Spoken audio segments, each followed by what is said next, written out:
ಸ್ವಯಂ ಪಾಕ ಅಭಿಮಾನಿಗಳಿಗೆ ಹೊಸ ವರ್ಷದ ಶುಭಾಶಯಗಳು. ಭಗವಂತ ನಿಮ್ಮೆಲ್ಲರಿಗೂ ಆರೋಗ್ಯ, ಐಶ್ವರ್ಯ ಮತ್ತು ಸಂತೋಷನ ಕೊಟ್ಟು ಕಾಪಾಡಲಿ ಅಂತ ದೇವರಲ್ಲಿ ಪ್ರಾರ್ಥಿಸ್ತಾ, ಇವತ್ತು ತುಂಬಾ ಸಿಂಪಲ್ ಆಗಿ ಮಾಡುವಂಥ ಈ ಕೇಸರಿ ಬಾತನ್ನು ಹೇಗೆ ಮಾಡೋದು ಅಂತ ನೋಡೋಣ. ಕೇಸರಿ ಬಾತು ಮತ್ತು ಉಪ್ಪಿಟ್ಟು ಒಂದು ಕಾಂಬಿನೇಷನ್ನು, ಅದನ್ನು ಎರಡು ಒಟ್ಟಿಗೆ ಮಾಡಿದ್ರೇ ಚೆನ್ನಾಗಿರುತ್ತೆ. ಉಪ್ಪಿಟ್ಟನ್ನ ಹೇಗೆ ಮಾಡೋದು ಅಂತ ನಾವು ಆಗಲೇ ನೋಡಾಯಿತು. ಮತ್ತು ಮಮತಾ ಕೂಡ ಈ ಕೇಸರಿ ಬಾತನ್ನು ಬೆಲ್ಲದ ಜೊತೆಲಿ ಹೇಗೆ ಮಾಡೋದು ಅಂತ ತೋರಿಸಿದ್ದಾಳೆ. ಇವತ್ತು ಸಕ್ಕರೆನ ಉಪಯೋಗಿಸ್ಬಿಟ್ಟು ಸುಲಭವಾಗಿ ಹೇಗೆ ಮಾಡೋದು ಅಂತ ಇದನ್ನು ನೋಡೋಣ. ಇದಕ್ಕೆ ಬೇಕಾಗಿರುವಂಥ ಸಾಮಗ್ರಿಗಳು, ಉಪ್ಪಿಟ್ಟಿನ ವಿಡಿಯೋನಲ್ಲಿ ರವೆನ ಹೇಗೆ ಹುರಿಯೋದು ಅಂತ ತೋರಿಸಿದ್ದೀನಲ್ಲ, ಅದೇ ನಾವು ತುಂಬಾ ಹುರಿದಿಟ್ಕೊಂಡಿದ್ರೆ ಈ ಕೇಸರಿ ಬಾತ್ ಮಾಡೋದು ಕೂಡ ಒಂದು 10 ನಿಮಿಷದ ಕೆಲಸ. ಸೊ ಇಲ್ಲಿ ನಾನು ಅರ್ಧ ಕಪ್ನಷ್ಟು ಹುರಿದಿಟ್ಟಿರುವಂಥ ರವೆ, ಇದು ರವೆನ ಹುರಿದಿಲ್ಲ ಅಂದರೆ ನೀವು ಇದನ್ನು ಸ್ವಲ್ಪ ಲೈಟ್ ಗೋಲ್ಡನ್ ಬ್ರೌನ್ ಬರೋವಷ್ಟು ನೀವು ಡ್ರೈ ರೋಸ್ಟ್ ಮಾಡಿ ಇಟ್ಕೊಳ್ಳಿ. ಇದಕ್ಕೆ ನೀವು ತುಪ್ಪ ಹಾಕೇನು ಹುರಿಬೇಕಾಗಿಲ್ಲ. ಅರ್ಧ ಕಪ್ ರವೆಗೆ ಅರ್ಧ ಕಪ್ ಸಕ್ಕರೆ ಬೇಕು. ಈಗ ನಾವು ಬರೀ ಅರ್ಧ ಕಪ್ಪಿಗೆ ಮಾಡ್ತಾ ಇರೋದ್ರಿಂದ 1/4 ಲೋಟ ನೀರು ಬೇಕು. ಅಂದರೆ ಒಂದು ಮೆಜರ್ಗೆ 2.5 ಕಪ್ನಷ್ಟು ನೀರು ಬೇಕಾಗುತ್ತೆ. ಅದರಿಂದ ನಾವಿಲ್ಲಿ ಅರ್ಧ ಮಾಡ್ತಾ ಇರೋದ್ರಿಂದ 1/4 ಲೋಟ ನೀರು. ಕರಗಿಸಿರುವಂಥ ತುಪ್ಪ 2ರಿಂದ 3 ಟೇಬಲ್ ಚಮಚ.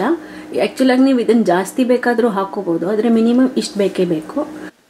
7ರಿಂದ 8 ಗೋಡಂಬಿನ ಸಣ್ಣದಾಗಿ ಚೂರು ಮಾಡಿ ಇಟ್ಕೊಳ್ಳಿ. ಸುಮಾರಾಗಿ 1 ಟೇಬಲ್ ಸ್ಪೂನ್ನಷ್ಟು ದ್ರಾಕ್ಷಿ ಗೋಡಂಬಿ ನಿಮಗೆ ಎಷ್ಟು ಬೇಕೋ ಅಷ್ಟು ಹಾಕೋಬೋದು. 3 ಏಲಕ್ಕಿನ ಸಣ್ಣದಾಗಿ ಕುಟ್ಟಿ ಪುಡಿ ಮಾಡಿ ಇಟ್ಕೊಂಡಿದ್ದೀನಿ. ಕೇಸರಿ ಬಾತ್ ಅಂದಮೇಲೆ ಕೇಸರಿ ಬೇಕೇ ಬೇಕು. ಸೊ ಒಂದು ಪಿಂಚ್ ಅಥವಾ ಒಂದು 5-6 ಎಸಳು ಕೇಸರಿನ ಹಾಲಿನಲ್ಲಿ ನೆನೆಸಿಟ್ಕೊಂಡಿರಿ. ಮೊದಲಿಗೆ ನಾವು ಈ 1/4 ಕಪ್ ನೀರನ್ನು ಕುದಿಯೋಕ್ಕಿಡೋಣ. ಯಾವ ಪಾತ್ರೆನಲ್ಲಿ ಮಾಡ್ತೀರೋ ಅದೇ ಪಾತ್ರೆನಲ್ಲಿ ಕುದಿಯೋಕ್ಕಿಡಿ. ನೀರು ಕುದೀತಾ ಇದೆ. ಈಗ ನೀರು ಕುದಿಯೋಕ್ಕೆ ನೀವು ಹೈನಲ್ಲಿ ಇಟ್ಕೊಂಡ್ರೂ ಪರವಾಗಿಲ್ಲ. ಈಗ ಲೋ ಮಾಡ್ಕೊಂಡ್ಬಿಡಿ. ನೀರು ಕುದಿಯೋಕ್ಕೆ ಶುರು ಆದಮೇಲೆ ಇದಕ್ಕೆ ಒಂದು ಅರ್ಧ ಟೇಬಲ್ ಸ್ಪೂನಷ್ಟು ತುಪ್ಪ ಹಾಕಿ ಈಗ ರವೆ ಹಾಕ್ಬಿಡಿ. ನಿಧಾನಕ್ಕೆ ರವೆ ಹಾಕ್ತಾ ನೀವು ಮಿಕ್ಸ್ ಮಾಡ್ಕೋತಾ ಬನ್ನಿ. ಉರಿ ಲೋನಲ್ಲೇ ಇರಲಿ. ಈಗ ಚೆನ್ನಾಗಿ ಈ ಥರ ಒಂದ್ಸಲ ಮಿಕ್ಸ್ ಮಾಡಿದ್ಮೇಲೆ ಮತ್ತೆ ಒಂದು ತಟ್ಟೆನ ಮುಚ್ಚಿಬಿಟ್ಟು 1 ನಿಮಿಷ ಹಾಗೆ ಬಿಡಿ. ಉರಿ ಲೋನಲ್ಲೇ ಇರಲಿ. ಈಗ 1 ನಿಮಿಷ ಆಗಿದೆ. 1 ನಿಮಿಷಕ್ಕೆ ಇದು ನೋಡಿ ಈ ಥರ ರವೆ ಬೆಂದಂಗೆ ಆಗಿರುತ್ತೆ. ಉರಿ ಜಾಸ್ತಿ ಮಾಡಲೇಬೇಡಿ. ಈಗ ಇದಕ್ಕೆ ಸಕ್ಕರೆ ಹಾಕ್ಬಿಡಿ.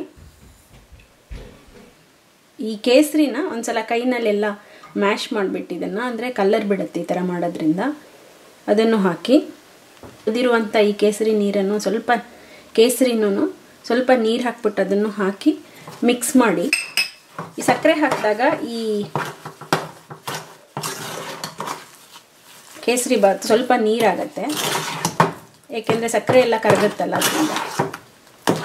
ಈ ಥರ ಚೆನ್ನಾಗಿ ಸಕ್ಕರೆ ಹಾಕಿದ್ಮೇಲೆ ಚೆನ್ನಾಗಿ ಮಿಕ್ಸ್ ಮಾಡಿ ಇನ್ನೊಂದು 1 ಟೇಬಲ್ ಸ್ಪೂನಷ್ಟು ಮೇಲೆ ತುಪ್ಪ ಹಾಕಿಬಿಟ್ಟು ಒಂದ್ಸಲ ಮಿಕ್ಸ್ ಮಾಡಿಬಿಟ್ಟು ಮತ್ತೆ ಮುಚ್ಚಿ, ಅದೇ ಲೋ ಉರಿನಲ್ಲೇ ಇದು ಇನ್ನೊಂದು 2 ನಿಮಿಷ ಚೆನ್ನಾಗಿ ಬೆಂದಂಗಾಗಲಿ.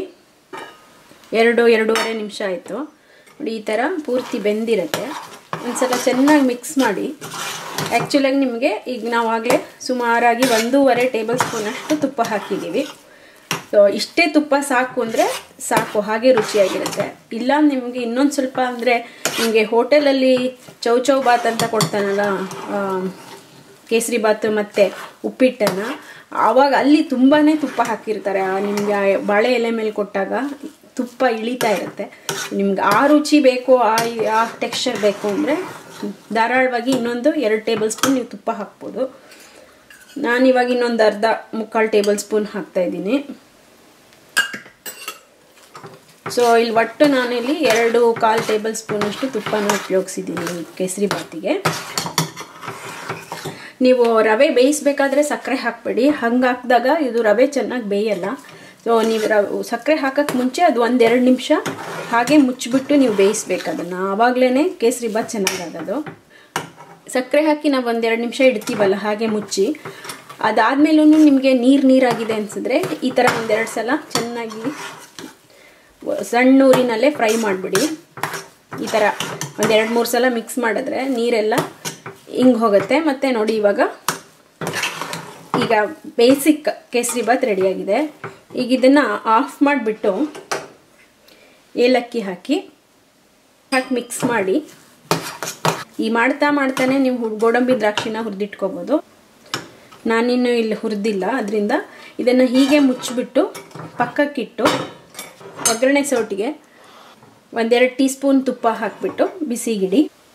ಈಗ ಈ ತುಪ್ಪ ಬಿಸಿಯಾಗಿದೆ, ಗೋಡಂಬಿ ಹಾಕಿ, ಗೋಡಂಬಿ ಮತ್ತು ದ್ರಾಕ್ಷಿನ ನೀವು ಬೇರೆ ಬೇರೆ ಹುರ್ಕೋಬೋದು. ಇಲ್ಲಾಂತಂದರೆ ಈ ಗೋಡಂಬಿ ಒಂದು ಅರ್ಧ ಆಗಿದೆ ಅನ್ನಿಸಿದಾಗ ನಿಮಗೆ ನೀವು ದ್ರಾಕ್ಷಿನೂ ಹಾಕ್ಬಿಟ್ರೆ ಒಟ್ಟಿಗೆ ಎರಡನ್ನೂ ಹುರ್ಕೋಬೋದು.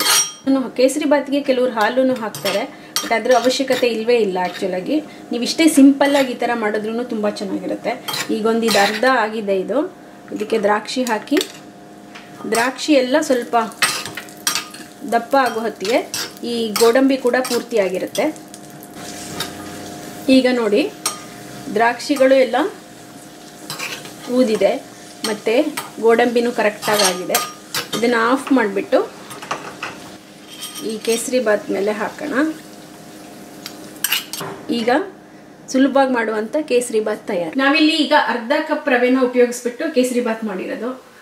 ಸ್ವಲ್ಪ ಸ್ವೀಟ್ ತಿನ್ನೋರಿಗೆ 4-5 ಜನಕ್ಕಾಗತ್ತೆ. ಸುಮಾರಾಗಿ ಸ್ವೀಟ್ ಇಷ್ಟಪಟ್ಟು ತಿನ್ನೋರ್ಗಾದರೆ ಇಬ್ಬರಿಗೆ ಆರಾಮಾಗುತ್ತೆ. ಮತ್ತು ಇದನ್ನು ನೀವು ಇನ್ನೊಂದು ಏನು ಮಾಡ್ಬೋದು ಅಂತಂದರೆ, ಒಂದು ತುಪ್ಪ ಸವರಿ ತಟ್ಟೆಗೆ ಈ ಕೇಸರಿ ಬಾತನ್ನು ಹಾಕ್ಬಿಟ್ಟು ಪೂರ್ತಿ ಹರಡಿದ್ರೆ ಆಮೇಲಿಂದ ನೀವು ಪೀಸ್ ಮಾಡ್ಬೋದು ಕಟ್ ಮಾಡಿ. ಸೊ ಇವಾಗ ಗೆಟ್ ಟುಗೆದರ್ ಎಲ್ಲ ಮಾಡಿದ್ರೆ ನೀವು ಆ ಥರ ಪೀಸ್ಗಳನ್ನು ಮಾಡಿಟ್ರೆ ತುಂಬ ಚೆನ್ನಾಗಿರುತ್ತೆ, ಮತ್ತು ಒಂಥರ ಪ್ರೆಸೆಂಟೇಷನು ಚೆನ್ನಾಗಿರುತ್ತೆ. ಸೊ ಇವಾಗ ಸುಲಭವಾಗಿ ಕೇಸರಿ ಬಾತನ್ನು ಹೇಗೆ ಮಾಡೋದು ಅಂತ ಗೊತ್ತಾಯ್ತಲ್ಲ. ನೀವು ಕೂಡ ಇದನ್ನು ಮಾಡಿ ನೋಡಿ ನಿಮ್ಮ ಅಭಿಪ್ರಾಯನ ಖಂಡಿತ ತಿಳಿಸಿ. ಮತ್ತೊಮ್ಮೆ ನಿಮಗೆಲ್ಲರಿಗೂ ಹೊಸ ವರ್ಷದ ಶುಭಾಶಯಗಳು. ನಮಸ್ಕಾರ.